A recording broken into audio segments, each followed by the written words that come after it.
Okay, France have narrowly beaten Argentina in a classic. This is possibly one of the best games of rugby I have seen. A tale of two halves. It finished 23 points to 21 to France. The French were brilliant in the first half. They showed flair, they showed endeavour, they showed pace on the ball, something which they've been lacking for a very long time, and they were holding on in the second half. And at the final whistle, there's some ugly scenes. But Nicolas Sanchez gets a penalty on 14 minutes.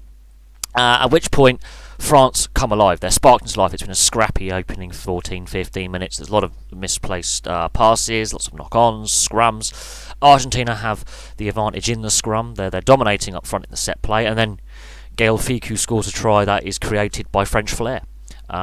Dupont involved as scrum half with quick ball. Penaud on the wing.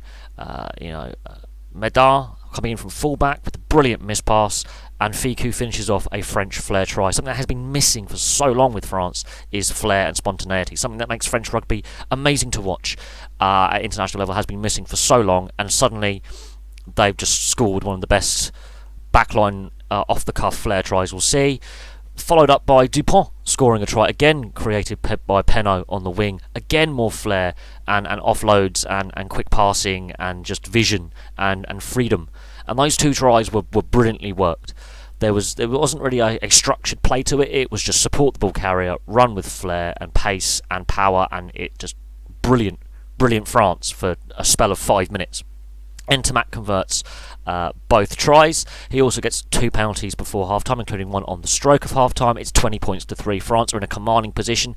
The only weakness is the set play, especially in the tight five and in the scrum and the line-out. They are creaking a little bit, but apart from that, they're dominating the possession. They're playing with pace.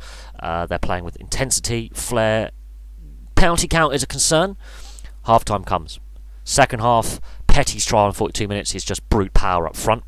Set play, this is France's weakness, is they switch off and they don't have a second half performance, and they were holding on in the second half. Petty's try in 42 minutes, Sanchez converts. He missed a couple of kicks though, however, in this game. He missed a penalty in the first half and he missed a conversion for Montoya's try on 53 minutes.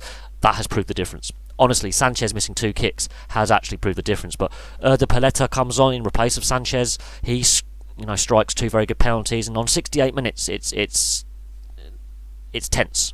It's 21 points to 20 in Argentina's favour. Argentina have completely turned the game on its head.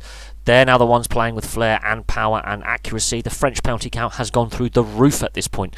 They have had multiple warnings by the referee. They possibly should have been down to 14 men at this point. They've had 2 team warnings. We've seen Girardeau go off as captain. We've seen France use 3 different captains in this game. They need to have a captain that can play 80 minutes. Girardeau's gone off. And then it ended up being Picamolt as a second half substitute, ended up with the captain's role, which is, this is an issue that France have, is that leadership side of things.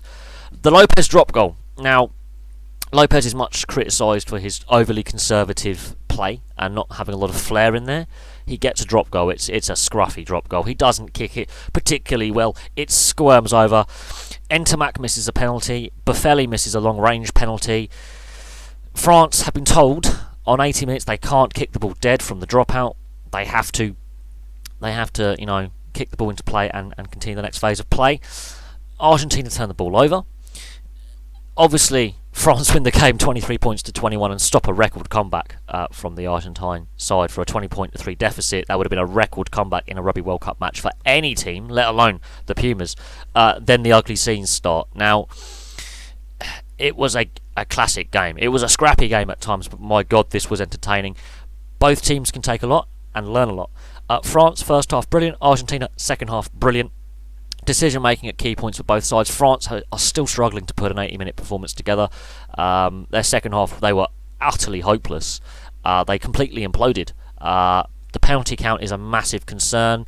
Fitness, some of their players haven't played rugby for 5, 6, 7 months, so match fitness and actual physical fitness of some of these players. Argentina, they've played a lot of rugby. They're also on a lengthy losing streak of 10 games now. But I think Argentina could still get out of this pool. So could France as pool winners, because Argentina have a losing bonus point, and bonus points are going to prove crucial.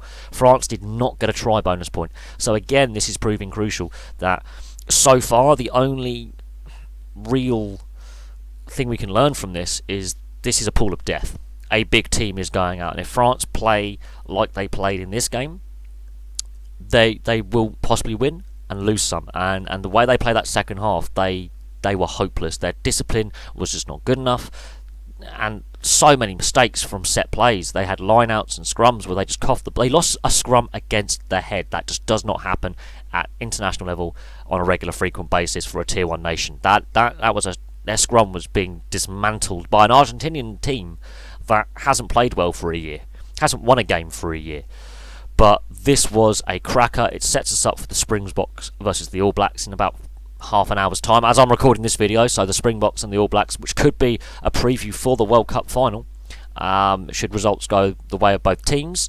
That is going to be a classic as well. But this one was a pulsating 80-minute match where both sides for 40 minutes each just attacked with panache and flair. Argentina will be disappointed that they lost that game, but missed kicks have proved crucial. They missed 3 kicks at goal. That is an area of concern. Nicolas Sanchez started to miss some kicks. He's a metronomical goal kicker. Had they got their 3 kicks that they missed, they would have won the game with a nice little comfortable cushion. France, they have to look at their performance in the second half, their fitness, their discipline. These are ongoing issues that Jacques Brunel has not cleared up in his time as French coach. So there we go. Real thrilling game. For the neutral at least. If you are a France fan or an Argentina fan, you probably had a heart attack. But I'm looking forward to the Springboks All Blacks as the third and final game of the day. Thank you very much for watching. Please place your thoughts and comments below. Please like and subscribe if you like what you see, and I'll have some more videos for you very, very soon.